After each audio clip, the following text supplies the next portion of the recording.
That's the crunchiness of the whole series, you know? It's like waiting for one of these secrets to be outed. Totally, great question.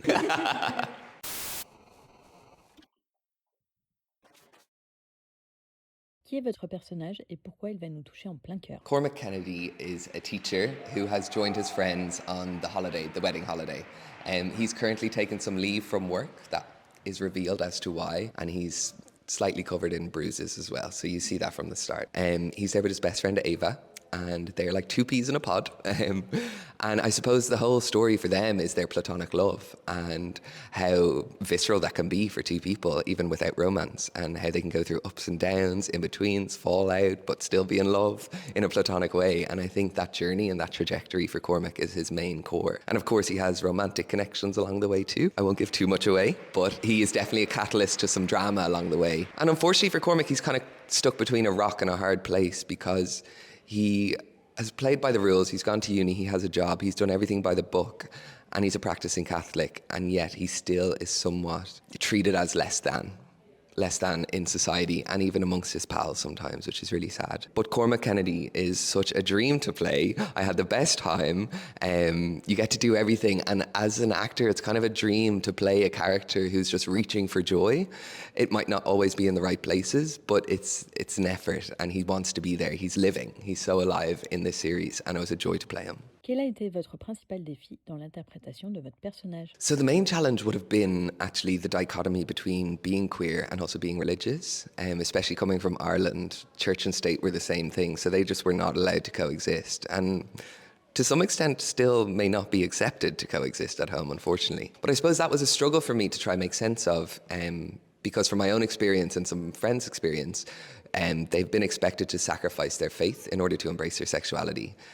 So that was kind of a tricky hurdle to get over. But with John, we were back and forth with conversations. And I suppose it was a lot of healthy debates about how we can make sense of this for both of us. And I suppose what I came to the conclusion of was that to be born gay is to be preordained by God, as is to be born straight. Therefore, God creates humans exactly as they're meant to be. And even in the face of adversity or in some violence, he doubles down on his faith because it's such a sense of self, it's such a pillar of who he is, that he thinks the people who inflict violence on gay people or anything else, they've misinterpreted God's word. So he knows that he is true to his faith and he is true to God's word. So once I got over that kind of hurdle, I was like, okay, they can coexist and let's lean in. And that kind of delicious, almost behaving badly in moments, but also being a devout Christian and how they can coexist in 2026 as an Irish person was like a gift. So I had a great time playing him once we got over the hurdle. Peut-on dire que les secrets constituent le cœur de la série et participent à son pouvoir de fascination? Yeah, totally. I think every character is keeping some sort of secret and some are sharing secrets too. I think that's the crunchiness of the whole series, you know? It's like waiting for one of these secrets to be outed, but you never know when it's going to come and which secrets will be outed. So I think it has a direct kind of knock-on effect. Each episode, a secret kind of is revealed in one way or another. And the kind of snowball effect that has and the catalyst to drama that is in the whole series is so like juicy and really like sets it on. So I think the secrets in the show are kind of the motor under every single episode. La série explore les relations et les crises personnelles lors d'un mariage. Comment Cormac s'inscrit-il dans cette dynamique? I suppose Cormac is actually a player in other people's crises too, being the father of the bride and Ava his best friend, and equally they are to him. So I don't think anyone is dealing with a singular crisis. I think they're so multi-layered and tangled, like really heavy tree roots, like no one can coexist or exist without the other one, right? So I think it is kind of a pinnacle moment at the wedding. I think everyone's thoughts, feelings, actions come to fruition and hit home at that moment. So I think he's just trying to get on for as long as he can and coast and just keep things smooth sailing for as long as possible until he has to grab the bull by the horns and just face up and challenge both his own beliefs and others' beliefs in order to progress and stay friends or stay in a relationship of whatever sort.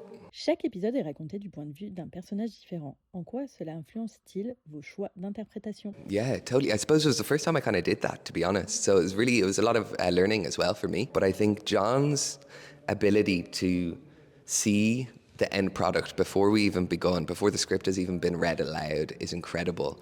And it's very comfortable in order to feel like you're going to be caught if you fall back. You know what I mean? So a lot of it was just trust. A lot of it was trust in John and having fun, trying things out. If they didn't work, you try something else.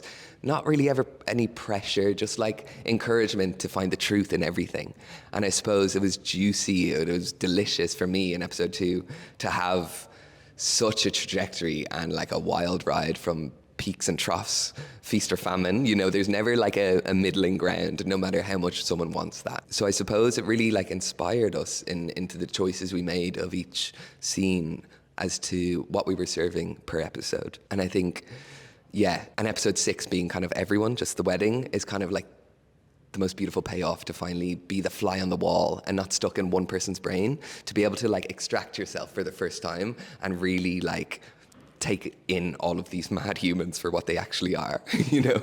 L'histoire se déroule lors d'un mariage à Tenerife en Espagne. En quoi ce décor a-t-il influencé votre état d'esprit ou votre jeu d'acteur? Totally, great question. I suppose it kind of felt like everything was under a magnifying glass, or it was as if we were ants under a magnifying glass. You know, everything was heightened. Everything was like raw, vicious. Like everything was, what am I trying to say? The opposite of insular. Everything was out, overt, dramatic, big. The sun, the temperature, everything was heightened constantly from filming on set, which was actually such food for thought. You know what I mean? It really helped us through the truth of each scene. And I think waking up at 6 a.m. shooting for 12 hours by the beach, it might sound glamorous, but my God, do you go home with sand in all your crevices and wake up in a crunchy bed? You know, I think the island really informed us how to play the stories there. You kind of just had to listen and take it from the island and let that make the choice for you for a lot of reasons, whether it's health and safety or just genuinely like getting to a geographical location. I think the island was however many cast members, let's say the 21st. Do you know what I mean? He was another cast member. This island was so big to us and it gave us so much. It was so informative and really helped tell the story, I think. Qu'est-ce que vous aimeriez que le public retienne de la série? I'd love the audience to remember that two things can coexist even if they're polar opposites, whether it's a queer religious person or a very well-behaved straight girl with an STI, or the mother of the bride who's maybe having like a midlife crisis, who wants to be young again. You know, like we don't have to be one thing. No human is one thing. So allow the extreme parts of you to coexist. You're allowed to be exactly who you are. It might sound a bit cliche, but that's what humans are and that's what we want to celebrate and that's what we want to tell.